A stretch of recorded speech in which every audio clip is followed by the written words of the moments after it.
મિત્રો આજે આપણે ત્રિકોણની એકરૂપતા માટેની શરતોનો અભ્યાસ કરીશું। મિત્રો કોઈ બે ત્રિકોણો એકરૂપ છે કે નહીં તે સરળતાથી જાણવું હોય તો એને શરતોને આધીન છે।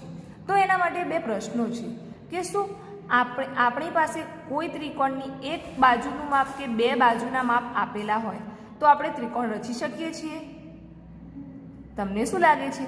ત્રિકોણની ફક્ત એક જ બાજુ, ચલો હું તમને એક માપ આપું કે રેખાખંડ AB બરાબર 4 સેન્ટીમીટર છે। હવે તમે ત્રિકોણ બનાવો તો શું તમે બનાવી શકશો? ના મિત્રો, કારણ કે એક જ રેખાખંડ હું અહીંયા દોરી દઉં। લો, આ દોરી દીધો રેખાખંડ AB। હવે ત્રિકોણ બનાવવા કેવી રીતે બનાવીશું? ઉપરનું કોઈ માપ તો છે નહીં, અહીંયા આપણે દોરીએ છીએ રેખાખંડ AB, તો ઉપર કશું છે માપ? ના, તો પછી કેવી રીતે ત્રિકોણ રચી શકશો? હવે એવી જ રીતે બે બાજુના માપ આપેલા હોય, ધારો કે મેં AB બરાબર 4 અને BC બરાબર 3 સેન્ટીમીટર આપે, તો તમે રચી શકશો? તો તમે કહેશો કે B થી C હું દોરું 3, તો તમે કેવી રીતે દોરશો? આમ 3 સેન્ટીમીટર દોરશો કે આમ 3 સેન્ટીમીટર દોરશો કે આમ 3? કોઈ ખૂણો ખબર છે આપણને? ના, તો કેવી રીતે ત્રિકોણ રચી શકીશું? આવું બે બાજુ લઈશું તો લઘુકોણ, કાટકોણ કે ગુરુકોણ કોઈ પણ જાતનો ત્રિકોણ રચાઈ જશે, કારણ કે એસીનું માપ છે નહીં આપણા જોડે। તો મિત્રો એમ કહેવાય કે કોઈ બે બાજુ કે એક બાજુનું માપ આપેલું હોય તો આપણે ત્રિકોણ રચી શકીએ નહીં। એવી જ રીતે ખૂણાની વાત કરો, કોઈ એક ખૂણાનું માપ કે બે ખૂણાનું માપ આપેલું હોય તો ત્રિકોણ રચી શકીએ?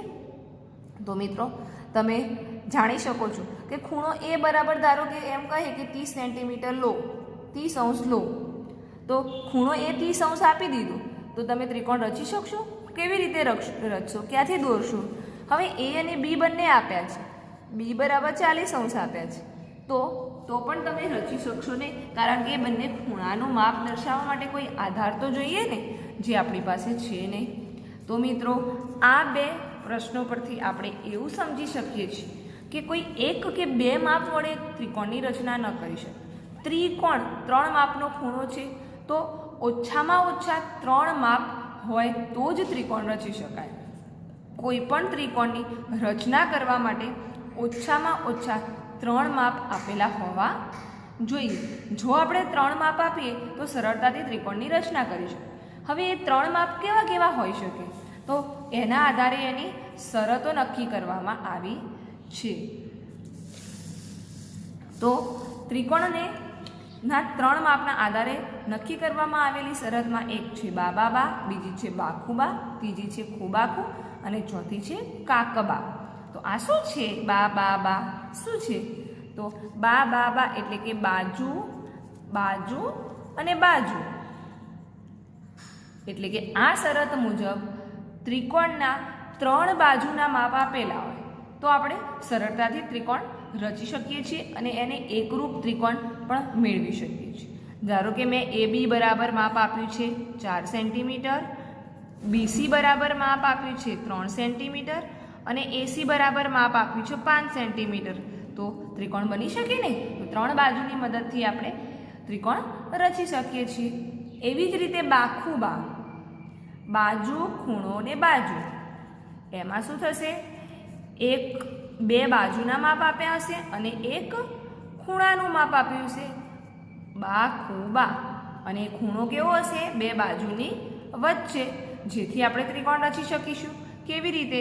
આ રીતે ધારો કે AB બાજુનું માપ આપેલું છે 4, હવે ખૂણા A નું માપ 30 આપેલું છે, અહીંયાથી 30 અંશનો ખૂણો, ખૂણા B નું માપ તમને 40 આપ્યું છે, તો અહીંયાથી 40નો ખૂણો રચીએ તો ઓટોમેટિક અહીંયા ભેગા થશે, તો આપણને AC અને BC ઓટોમેટિક મળી જશે અને ત્રિકોણ રચી શકીશું। એવી જ રીતે ખુબાખુ એટલે કે ખૂણો, બાજુ અને ખૂણો, બે ખૂણા અને વચ્ચેની એક બાજુ, તો એવી જ રીતે બે ખૂણા અને વચ્ચેની એક બાજુ હશે, તો આ રીતે આપણે ખુબાખુ શરત પ્રમાણે રચી શકીએ છીએ। કાકબા એટલે કે કાટકોણ ત્રિકોણમાં, કાટકોણ ત્રિકોણ, કર્ણ અને બાજુ, કાટકોણ ત્રિકોણમાં એક કર્ણનું માપ અને એક બાજુનું માપ આપ્યું હોય તો આપણે કાટકોણ ત્રિકોણ રચી શકીએ છીએ. એમ કોઈ પણ ત્રિકોણની રચના કરવા માટેની આ શરતો છે, જેના આધારે આપણે ત્રિકોણ રચી શકીએ છીએ. આવું કંઈક આપ્યું હોય તો ત્રિકોણ બની શકે છે. 3 3 ખૂણાના માપ આપી દીધા હોય તો ત્રિકોણ રચી શકાય ના મિત્રો. આધાર માટે કોઈ બાજુ તો જોઈએ, એટલે 3 ખૂણા હોઈ શકે નહીં. માટે આપણે અહીંયા કોઈ ખૂબ શરત લગાવી નથી. હા, 3 બાજુથી રચી શકાય. તો મિત્રો હવે આ દરેક શરત આપણે એક એક ભણીશું. તો સૌથી પ્રથમ શરત છે બા શરત, બાજુ બાજુ બાજુ શરત. તો શરત કેવી છે? જો આપેલ સંગતતા માટે એક ત્રિકોણની 3 બાજુ બીજા ત્રિકોણની અનુરૂપ બાજુ સાથે એક સરખી હોય તો તે ત્રિકોણો એકરૂપ છે. એટલે કે એક ત્રિકોણની 3 બાજુઓ બીજા ત્રિકોણની 3 બાજુઓના જેવી જ હોય તો 2 ત્રિકોણો એકરૂપ છે એવું કહેવાય. એના માટે સૌપ્રથમ આપણે એક ઉદાહરણ જોઈશું તો સરળતાથી ખ્યાલ આવે. ત્રિકોણ એબીસી અને ત્રિકોણ પીક્યુઆરમાં એબી બરાબર 3.5, બીસી બરાબર 7.1, એસી બરાબર 5 સેન્ટીમીટર, પીક્યુ બરાબર 7.1, ક્યુઆર બરાબર 5, પીઆર બરાબર 3.5 સેન્ટીમીટર છે. તો આ બંને ત્રિકોણ એકરૂપ છે કે કેમ તે નક્કી કરો. જો હોય તો એકરૂપતાનો સંબંધ સંકેતમાં દર્શાવો. હવે આપણને 2 ત્રિકોણ આપ્યા છે અને એની બધી જ બાજુઓનું માપ આપ્યું છે. તો અહીંયા ત્રિકોણ એબીસી દોરીશું પ્રથમ અને બાજુમાં દોરીશું ત્રિકોણ પીક્યુઆર. આપેલ માહિતી પ્રમાણેની બધી વસ્તુ આપણે દર્શાવી દઈશું. તો એબીસીમાં ત્રિકોણમાં એબી બરાબર 3.5, તો અહીંયા એબી બરાબર 3.5, બીસી બરાબર 7.1 અને ત્રીજું આપ્યું છે એસી બરાબર 5 સેન્ટીમીટર. જ્યારે બીજી બાજુ પીક્યુ બરાબર 7.1, ક્યુઆર બરાબર 5 અને પીઆર બરાબર 3.5 સેન્ટીમીટર આપેલ છે. હવે મિત્રો તમે નિરીક્ષણ કરો, 2 ત્રિકોણને સીધા જોવો છો તો માપ સરખા દેખાય છે. અહીંયા એબી 3.5 છે, અહીંયા તો પીક્યુ 7.1 છે, પણ સરખા દેખાતા નથી. તો તમે એમ કહી દો કે એકરૂપતા નથી. તો ના મિત્રો, 3 અહીંયા સરખા નથી, પણ એબી 3.5 છે અને આ બાજુ પીઆર તો 3.5 છે. તો મિત્રો આપણે બાજુઓની સરખામણી કરીએ. શું બધી બાજુઓ સરખી જ છે? બા શરત અનુરૂપ થાય છે એ જોઈશું. તો એક બાજુ આપણે ત્રિકોણ એબીસીના અંગો લખીશું, જ્યારે બીજી બાજુ ત્રિકોણ પીક્યુઆરના અંગો લખીશું.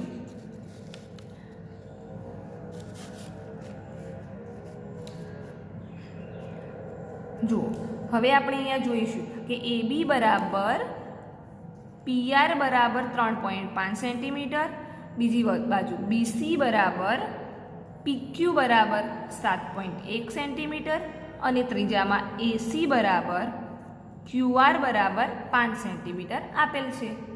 તો અહીં બંને ત્રિકોણો બા શરત પ્રમાણે એકરૂપ થઈ ગયા, કારણ કે ત્રણેયમાં એક બાજુઓ સમાન છે. હવે આ એકરૂપતાનો સંબંધ કેવો છે? એકરૂપતાનો સંબંધ લખતા શીખવું પડશે કે ત્રિકોણ એબીસી સાથે આ પીક્યુઆર ત્રિકોણ કેવો દોરીશું તો બંધ બેસતો આવી જશે. આપણે તો એ જરૂરી છે ને એકરૂપતા માટે. તો એમાં એ ખાસ જોવું જોઈએ કે ખૂણા એ સાથે આમાંનો કયો પી આવશે, ક્યુ આવશે કે આર આવશે. તો મિત્રો આપણે એ જોવા માટે શું કરીશું? તો સમજો પહેલાં, ધારો કે આમાં એબીમાં તમે એ સાથે પી આવશે કે આર, આ તો આપણને ખબર નથી, અંદાજે લખી દીધી છે. પણ કયું બિંદુ આવે? તો જ્યારે 2 બાજુઓના માપ લખો ને, તો એ 2 બાજુઓમાં જેમાં એ આવતો હોય એવી 2 બાજુઓ પકડો અને એ 2માં જે એ સાથે કોમન આવી શકે એવું બિંદુ કયું છે? જો આમાં પીઆર છે અને આમાં આરક્યુ છે, તો એ બંનેમાં કોમન શું છે? એ સાથે આર કોમન હોઈ શકે. તો આપણે કહી શકીએ કે એ સાથે સંગતતા આર આવી શકે. જુઓ મિત્રો, એના પછી બીજી વખત જોઈએ. ધારો કે આપણે લઈએ બીસી બાજુ અને એબી બાજુ. બી જોઈએ છે તો બી જેમાં આવતો હોય એવા 2 લઈએ. તો આમાં બી છે, આમાં બી છે. હવે બીજી બાજુ આ બાજુ જોઈશું કે બી સાથે કોમન આવી શકે એવી 2 વસ્તુ. આ 2માંથી કઈ છે? તો કઈ જોઈ શકીએ છીએ? આમાં પી છે અને આમાં પણ પી છે. તો બીની સંગતતા કોની સાથે હશે? પી સાથે. અને ધારો કે સી જોઈએ છે, તો આ બે સી વાળી છે, તો એમાં કયા કયા આવે છે કોમન? ક્યુ. તો અહીંયા ક્યુ લખી શકીએ. તો એ સાથે આર, બી સાથે પી અને સી સાથે ક્યુ. આ રીતે એકરૂપતાનો સંબંધ મેળવી શકીએ છીએ. મિત્રો, એકરૂપતાનો સંબંધ તમે આ રીતે પણ મેળવી શકો છો અને તમારા મનથી તમને ખબર પડે કે કેવી રીતે ગોઠવવા જોઈએ, તો એ રીતે ગોઠવીને નક્કી કરી શકો છો. હવે આ એકરૂપતાના સંબંધને આધારે આપણે એક કાચી આકૃતિ અહીંયા દોરી છે કે કયું ત્રિકોણ બનશે એબીસી સાથે એકરૂપ. તો એ સાથે આર લખ્યો, બી સાથે પી લખ્યો અને સી સાથે ક્યુ લખ્યો અને એમના માપ 3.5, 7.1 અને 5.5. તો આ ત્રિકોણ અને પ્રથમ ત્રિકોણ બે એકરૂપ છે. તો શું લખી શકીએ? ત્રિકોણ એબીસી એકરૂપ ત્રિકોણ આર પી ક્યુ. તો આ રીતે આપણે એકરૂપતા મેળવી શકીએ છીએ, જે બા એટલે કે 3 બાજુઓની એકરૂપતાના આધારે મેળવી છે. હવે આપણે ઉદાહરણ 3 જોઈશું, જેમાં કહ્યું છે કે આકૃતિમાં એડી બરાબર સીડી અને એબી બરાબર સીબી છે. તો ત્રિકોણ એબીડી અને ત્રિકોણ સીબીડીમાં સમાન અંગની 3 જોડ લખો. ત્રિકોણ એબીડી એકરૂપ ત્રિકોણ સીબીડી છે શા માટે અથવા નથી તો શા માટે? ખૂણો એબીસીને બીડી દુભાગે છે, કારણ આપો. અહીં એક આકૃતિ આપેલ છે જેમાં શું કહ્યું છે? એડી આ બાજુ અને સીડી આ બાજુ એ બે સરખા છે. બીજી બાજુ એબી અને બીસી સરખા છે, સીબી સરખા છે. તો પ્રથમ વિધાન શું આપ્યું છે? ત્રિકોણ એ બી ડી અને ત્રિકોણ સી બી ડી ના સમાન અંગની 3 જોડ લખો. એમાં જે સમાન અંગો હોય, તો ધારો કે આપણે આ ત્રિકોણને આ રીતે અહીંયા જુદા પાડીએ. અહીંયા હું આ બાજુ દોરું કે 3 આ રીતે 2 ત્રિકોણો જુદા પાડી દઈએ. ચલો, ધારો કે આ એક ત્રિકોણ છે અને એની સામે આ એક ત્રિકોણ છે, ડી એ બી, અને આ બાજુ થશે બી ડી સી થશે ને. આ 2 ત્રિકોણને ખાલી સેપરેટ કર્યા છે. અહીંયા આ સી છે, બરાબર. તો હવે આ ત્રિકોણમાં સમાન અંગો કયા કયા છે એ લખવાનું કહ્યું છે તમને. તો તમને એ તો વિધાનમાં આપી જ દીધું છે. એક તો કે એડી અને સીડી સમાન છે, તો અહીંયા લખી શકીએ એડી બરાબર સીડી આપેલ છે. એવી જ રીતે એબી બરાબર બીસી પણ આપેલ જ છે, તો એબી બરાબર સીબી, એબી બરાબર સીબી એ પણ આપેલ છે. હવે અહીંયા જોઈ શકીએ છીએ કે આ એ બીડી છે ને આ પણ બીડી છે. એ તો બે બીડી એક જ છે, તો એક સામાન્ય છે, તો બીડી બરાબર બીડી, તો 3 અંક થઈ ગયા. તો બા પ્રમાણે શું આ 2 ત્રિકોણો એકરૂપ ત્રિકોણ કહેવાય? કારણ કે 3 બાજુઓ બંધ બેસતી છે. તો ત્રિકોણ એ ડી બી અને ત્રિકોણ સી ડી બી એકરૂપ ત્રિકોણ થશે? તો હા. બીજા વિધાનમાં આપણને એવું પૂછ્યું જ છે કે ત્રિકોણ એબીડી અને ત્રિકોણ સીબીડી એકરૂપ ત્રિકોણ થાય? તો હા, કારણ કે બા શરતનું પાલન કરે છે. ત્રીજું વિધાન છે કે ખૂણો એ બી સી એ બીડીને દુભાગે છે. તો તમે જોઈ જ શકો છો કે આ રીતે આપેલ છે, એબીસી અને બીડી એમાંથી નીકળે છે. તો એના 2 સરખા ભાગ કરે તો જ આ 2 ત્રિકોણો એકરૂપ થઈ શકે? તો હા, કારણ કે એકરૂપ ત્રિકોણના સંગત અંગ છે, એ 2 એકરૂપ ત્રિકોણો છે અને એક સાથે જોડાયેલા છે, તો દુભાગતા હોય તો જ એવું થાય. તો કહી શકીએ છીએ કે એકબીજાને દુભાગે છે. દુભાગવું એટલે કે 2 સરખા ભાગ કરવા. મિત્રો, એ પછી આપણે ચોપડીના પેજ નંબર 141 પર જાતે કરોનો દાખલા નંબર 3 જોઈશું, જેમાં એક આકૃતિ આપેલ છે. એમાં એમ કહ્યું છે કે એસી બરાબર બીડી અને એડી બરાબર બીસી આપેલ છે. ઉપર જે દાખલો ગણે એ જ પ્રમાણે. તો નીચેનામાંથી કયું વિધાન અર્થપૂર્ણ છે? ત્રિકોણ એબીસી એકરૂપ ત્રિકોણ એબીડી કે ત્રિકોણ એબીસી એકરૂપ ત્રિકોણ બીએડી? આ બેમાંથી કયું વિધાન સાચું હશે એ શોધવાનું કહ્યું છે.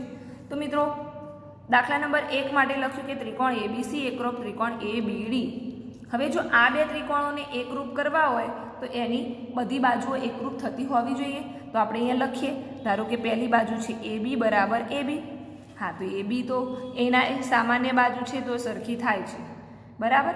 હવે બીજામાં છે બીસી, પહેલા ત્રિકોણની બીસી બાજુ, તો આપણે આ ત્રિકોણની ધારો કે આ બીસી બાજુ લીધી, તો શું એ આ ત્રિકોણની એડી બાજુ જેટલી થાય છે?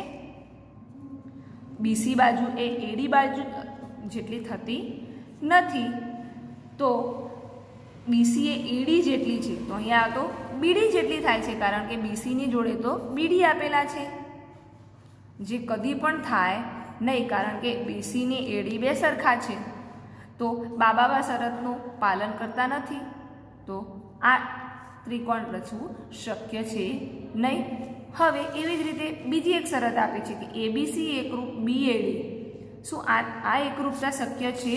તો મિત્રો એના માટે જુઓ, સૌથી પ્રથમ AB સાથે BA, આનું AB છે તો આનું AB છે, એક ત્રિકોણ આ રીતે થશે. જુઓ, આ ત્રિકોણ ધારો કે હું જુદા પાડું અને બીજું ત્રિકોણ છે આ રીતે, અહીંયા DAB, જ્યારે અહીંયા CBA. હવે જોઈ શકો છો તમે AB સાથે BA બરાબર, AB સાથે BA, BC સાથે AD, તો અહીંયા આ BC સાથે આનો AD બંધ બેસતા છે, સરખા છે. અને AC સાથે BD, તો આપણો AC લઈએ, AC સાથે BD થઈ ગઈ ત્રણેય બાજુ એકરૂપ. તો અહીંયા ત્રણેય બાજુઓ એકરૂપ છે, તો આ એકરૂપતાની સંગતતા સાચી છે. ત્રિકોણ ABC એકરૂપ ત્રિકોણ BAD. મિત્રો એ પછી આપણે આપણી ચોપડીમાં પેજ નંબર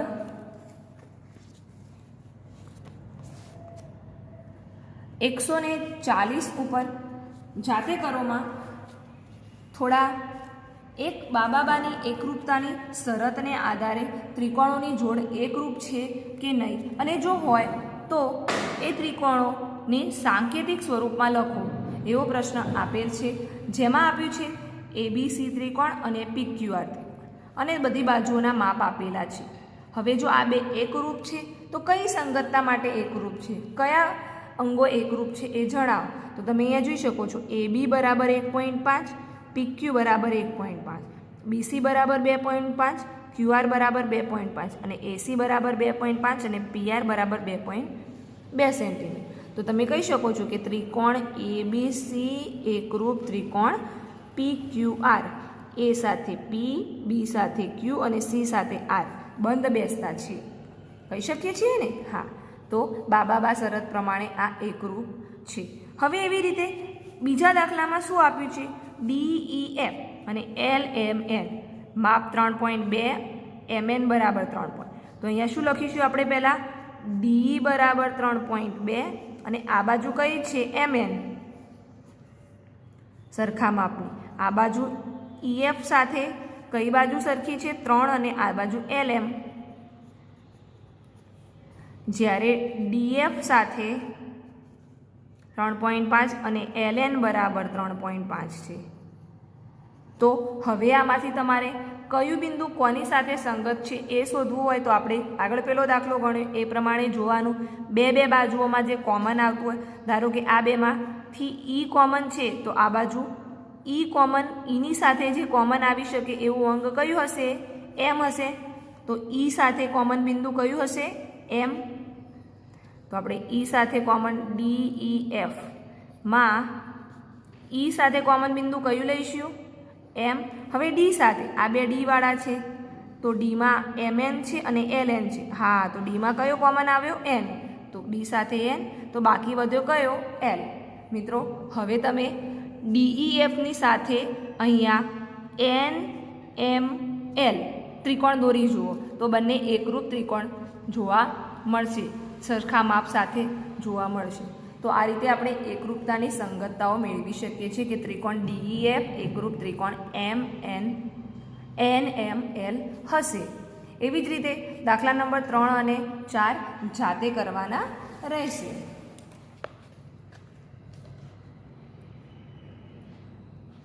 એ પછી પેજ નંબર 141 પર દાખલા નંબર 2 આપેલ છે, જે ઉદાહરણ નંબર 3 જેવો જ છે. એ પણ જાતે કરવાનો રહેશે અને દાખલા નંબર 3 આપણે હાલ કરાવી ચૂક્યા છીએ. તો મિત્રો આજે અહીં સુધી. નમસ્કાર.